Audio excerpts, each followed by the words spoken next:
As primeiras famílias japonesas começaram a chegar a Abaetetuba 60 anos atrás.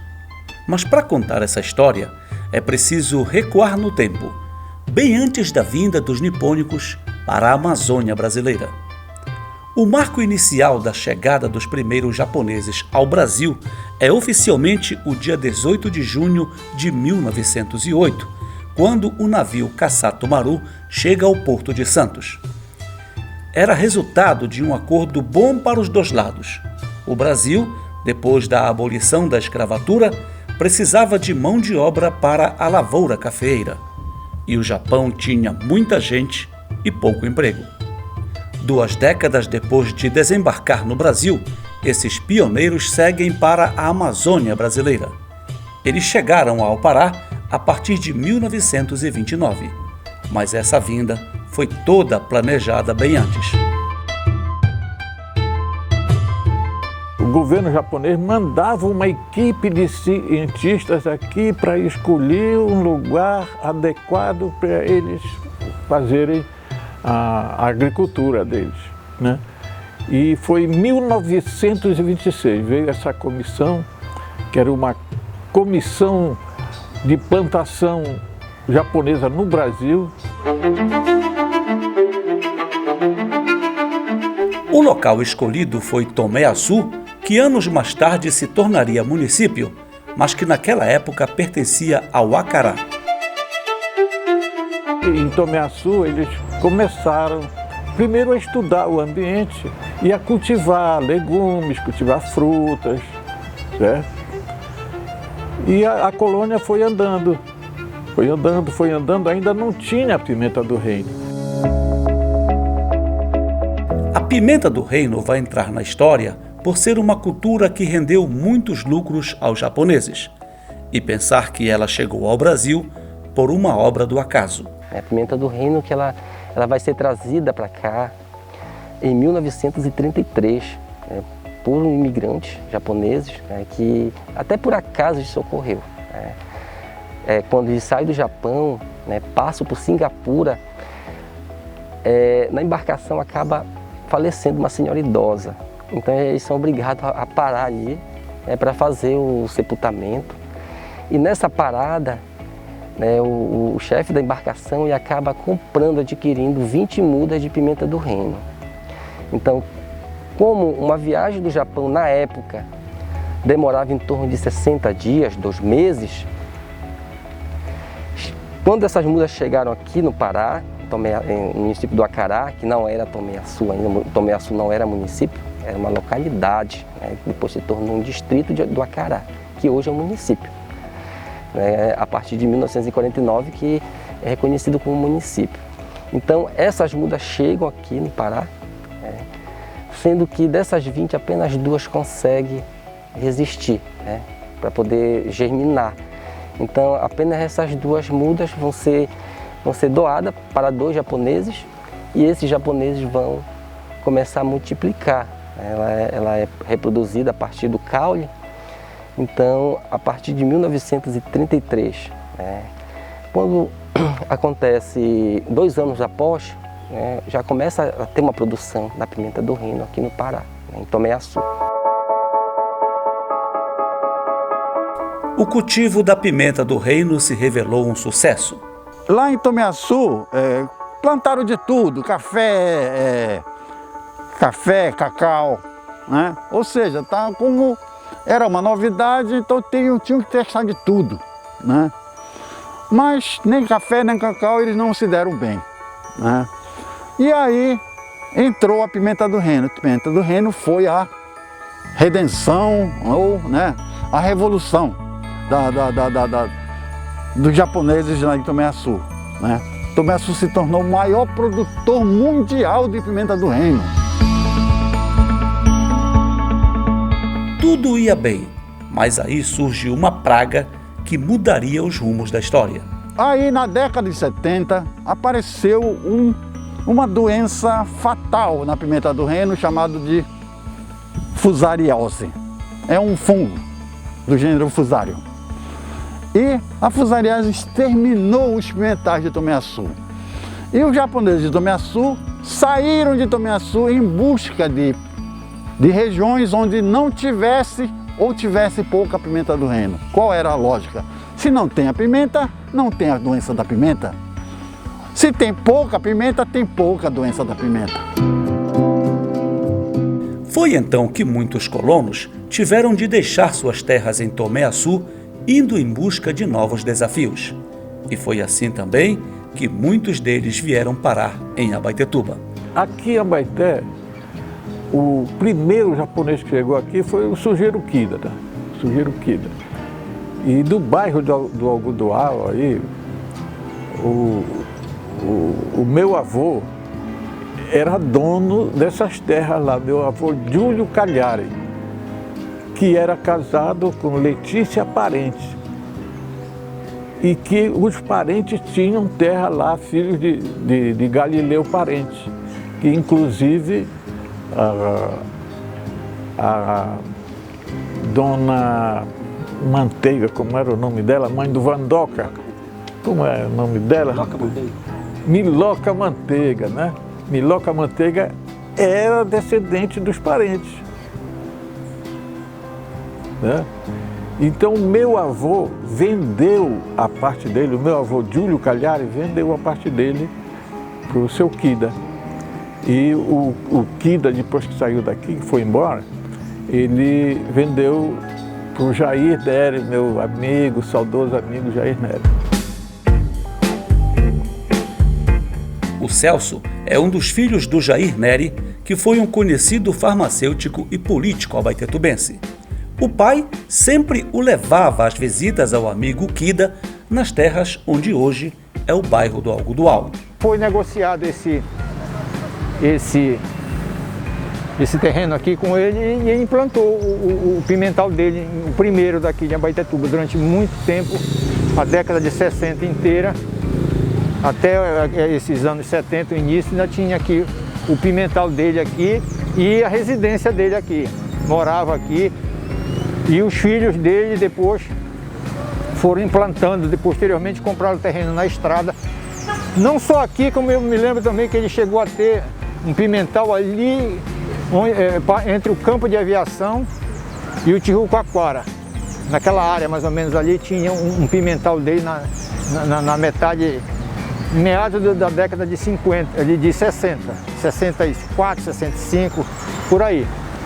E posteriormente os filhos deles compraram, passando o Tijucaquara ali naquele ramal do balneário Zico, também até hoje ainda deve ter parente dele lá, como Hiroshi, Kishi e outros, que eram filhos dele, talvez existam netos dele, não só de um lado como do outro. O professor universitário e escritor Garibaldi Parente lembra de como esses primeiros japoneses despertavam curiosidade quando saíam às ruas daquela ainda pequena cidade. Chegou aqui os dois primeiros japoneses que chegaram aqui em Abaeté, foi o seu Sugiro Kida e a Oba-san, esposa dele, né? Isso foi, inclusive, aqui em Abaeté uma coisa inusitada, porque nunca alguém daqui tinha visto o japonês, a pessoa do japonês. Então, quando eles saíam da casa deles aí do Algodoal, a garotada se reunia atrás deles e eles vinham caminhando aqui para o comércio de Abaetetuba e a molecada atrás, um bando de moleque, né? Parece que nunca tinha visto, aí eu parava e dizia assim, isso é gente. A Hiroko e a Ieda são netas desse primeiro imigrante em Abaetetuba. Elas ainda vivem em uma dessas propriedades, na então localidade rural do Tijucaquara, onde parte da família Kida se estabeleceu. Quando a gente ia visitar o meu avô lá, a gente chegava lá, era cercado assim, né? Mas a gente não tinha muita convivência com o meu avô, era difícil. Para completar, chegamos aqui em Abaetetuba em 1970. Então, a gente nem sabia, era igual o bicho do mato mesmo, Elas chegaram com os pais em Abaetetuba anos depois do avô, pelo mesmo motivo de tantos japoneses que tiveram de deixar os vastos pimentais em Tomé-Açu, a temida fusariose. mesmo destino da família Ikeda. Os pais do Flávio vieram do Japão para a Amazônia e se estabeleceram em Tomé-Açu, onde ele nasceu. O papai escolheu Abaetetuba por quê? Porque lá em Tomé-Açu, naquela época, não tinha estrada. Era tudo por avião ou por barco. Mas barco era 12 horas de barco para Belém. Avião era caro, era o teco-teco, né? E aí ele veio para Abaetetuba por quê? Abaetetuba era próximo de Belém. Belém era a escola e era o hospital dos tomé-açuenses.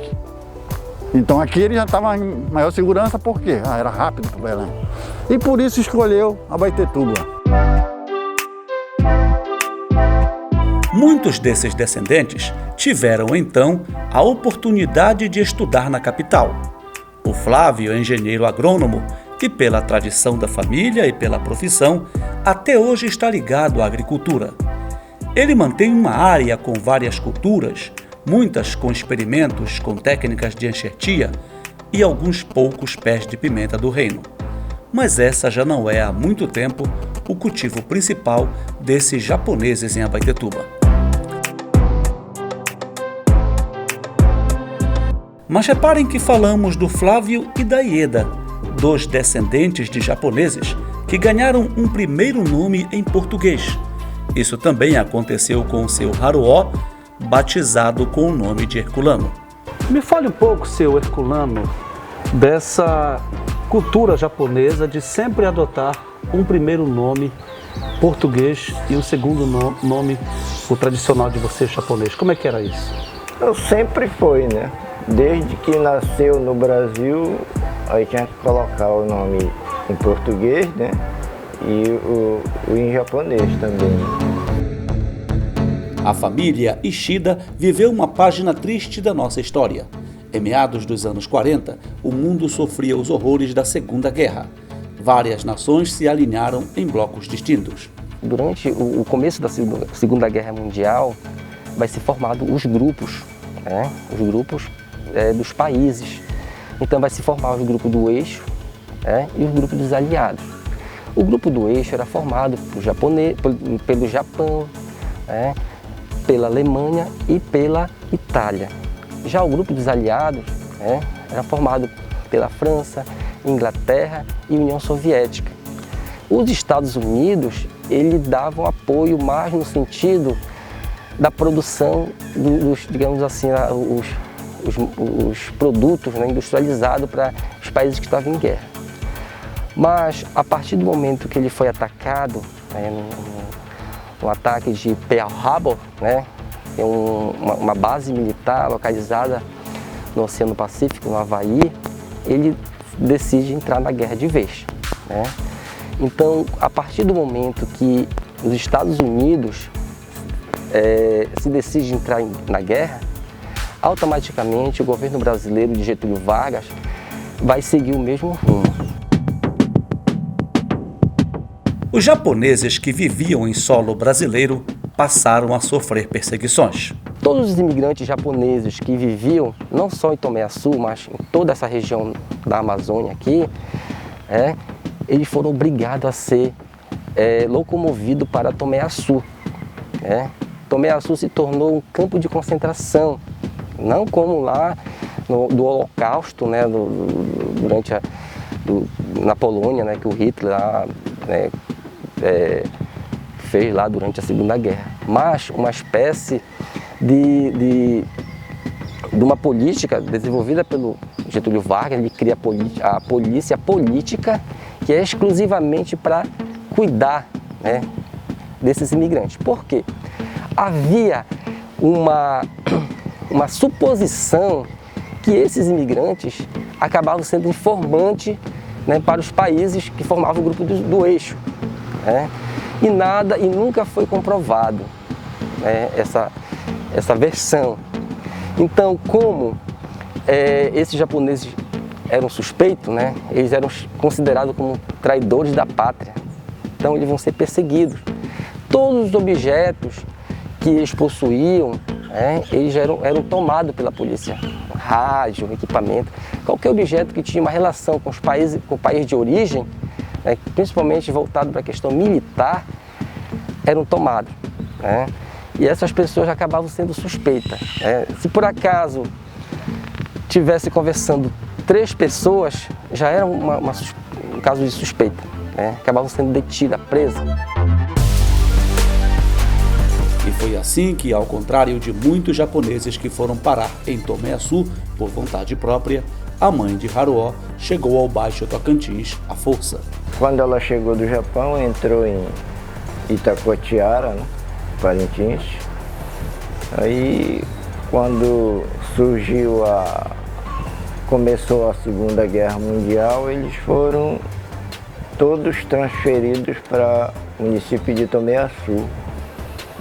Era um campo de concentração, né, de estrangeiros. Aí, quando terminou a guerra, cada um procurou para onde queria ir, né? No caso, minha mãe ainda não estava casada com meu pai, ela foi para o Guamá, onde o marido dela trabalhava com juta. Aí ficou por lá uns anos, até que um dia o marido dela, numa canoa para travessia para Belém, e morreu afogado, né? Aí depois minha mãe se juntou com meu pai, se casou com ele, né? E foram morar na ilha de Cotijuba. Parece que passou uns 10 anos lá. Aí de Cotijuba ela foi para a ilha Trambioca, em Barcarena, onde existia uma colônia japonesa, e foi onde eu nasci, lá, por volta de 1953, né? Aí lá vivemos uns 10 anos, lá na ilha Trambioca. Aí de lá nós fomos para o município de Moju. Lá nós éramos a única família japonesa na época, né? Aí saímos de lá por volta de 1966, viemos para Abaetetuba, né? Até hoje, o Haruo mora com a família em uma propriedade na Colônia Velha, na zona rural de Abaetetuba. Mantém uma produção variada de hortaliças que vende na feira e para os supermercados da cidade. Ele nunca aprendeu a língua japonesa, mas aqui na propriedade dele há um local que abrigou uma história curiosa de alguém que jamais perdeu o contato com o idioma dos antepassados. Aqui nessa propriedade há uma história bastante curiosa. Há esta casa, que foi cedida pelo seu Haruo para um amigo também japonês, Takashi Goto. Está aqui nessa foto, com a mulher e uma filha. O seu Takashi era um amante da leitura. Por isso, ele já foi embora, já faz alguns anos, mas deixou este acervo com centenas e centenas de livros, todos em japonês. A leitura japonesa, ela é feita de trás para frente, ó. São centenas desses exemplares nessa biblioteca, onde há inclusive fitas de música, antigas fitas cassetes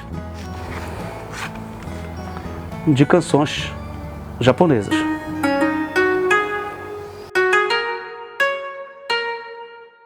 Esse negócio de manter viva a língua japonesa é cheio de surpresas. Fomos descobrir que o Flávio foi o escolhido na família para herdar o domínio de uma forma de comunicação que ia ficando cada vez mais distante das novas gerações de nipo-brasileiros. E quem fez essa escolha foi o avô. Talvez pelo fato de eu, quando criança, eu era muito comunicativo. Falava muito, tanto que ele dizia, não, tu deve ser advogado, né? E talvez por isso ele me escolheu para quê? Para me ensinar japonês. Então terminou o almoço, quando eu estava de férias, ele me dava uma aula de japonês. No método inventado por ele, porque ele nunca foi professor. Foi agricultor desde o Japão. Mas um método que, graças a esse ensinamento, hoje eu consigo ler e falar japonês. Ler, falar e escrever, né?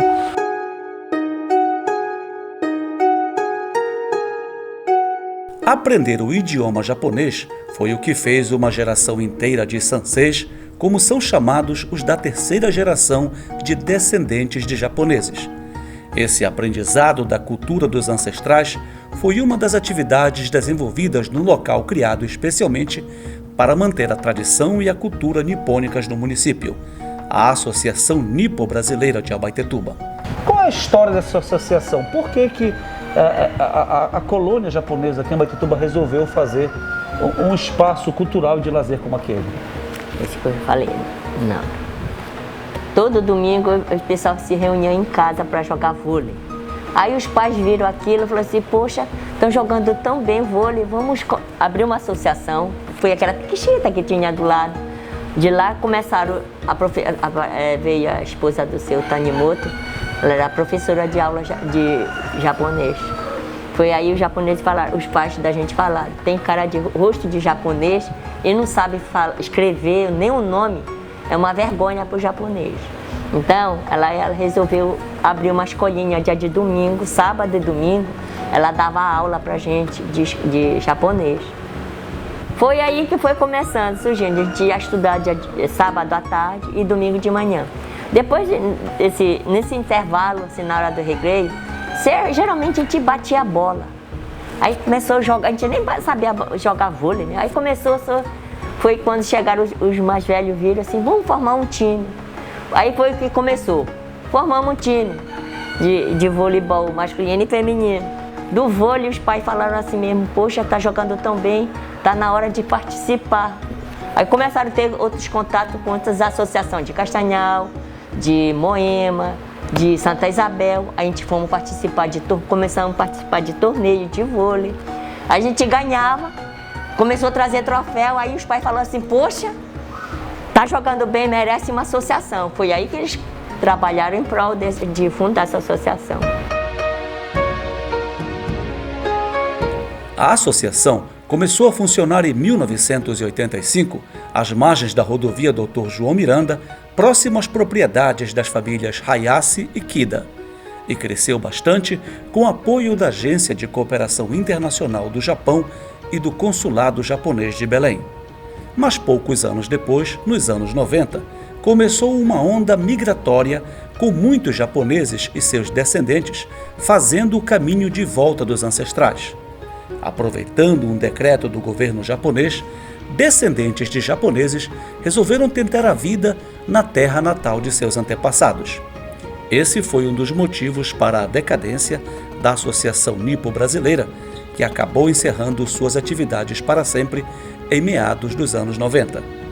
Hoje, o prédio em ruínas é como um museu a céu aberto de um tempo em que muitas famílias nipônicas se confraternizavam em animados eventos esportivos e culturais. Muitos desses descendentes mantêm certos costumes dos ancestrais. A religião, por exemplo. Ieda, você mantém a religião, o budismo, como sua religião.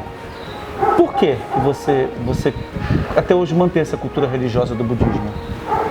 Por ter nascido nela. A mamãe, quando chegou em 70, ela conheceu, mais ou menos 1 ou 2 anos depois, ela conheceu o budismo. E de lá para cá, tudo mudou. O papai parou de beber, a nossa família começou a se unir mais. E ela viu o efeito dentro da família. E a gente ela manteve o budismo. Ela começou a praticar e fazer mais prática. A nossa prática é altruística. Nós temos que levar a felicidade para outras pessoas. E tudo isso, na crença dos budistas, já estava predestinado.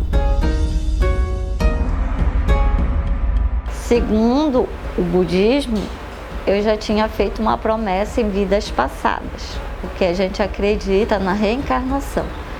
Então, eu já era budista desde a vida passada. E eu voltei, eu podia ter nascido em outro país, mas nasci no Brasil para reencontrar o budismo.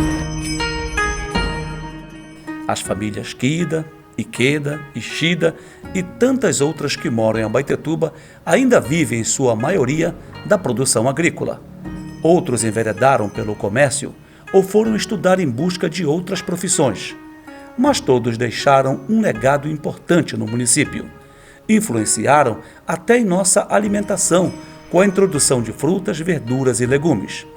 Passaram a fazer parte do nosso cotidiano, com aqueles sobrenomes que nunca ninguém tinha ouvido falar por aqui. A gente pode até destacar aqui algumas famílias, como a família Dohara, né? O seu Akira Dohara, né? Que é o pai do Jorge Dohara. Temos o seu Touro Ikeda, né? O pai do Flávio Ikeda. Temos o seu Hiroshi Kida, né? Temos o seu Yoshi Hayashi, o seu Koshi Sawada, o seu Yoshiaki Sonoda, Yoshiaki Yuki Ikawa. Todos eles contribuíram para o crescimento econômico e social da terra que os recebeu. Tornaram-se abaetetubenses. Quanto ao Garibaldi, aquele menino que viu os primeiros japoneses andando pelas ruas de Abaetetuba lá nos anos 60, bem, ele foi estudar em Belém e lá se interessou no aprendizado de um idioma não muito comum de se ouvir por aqui, o japonês. Kono machi desu, machi ni Nihonjin wa omedetou desu, né? Que quer dizer que eles sempre construíram algo aqui.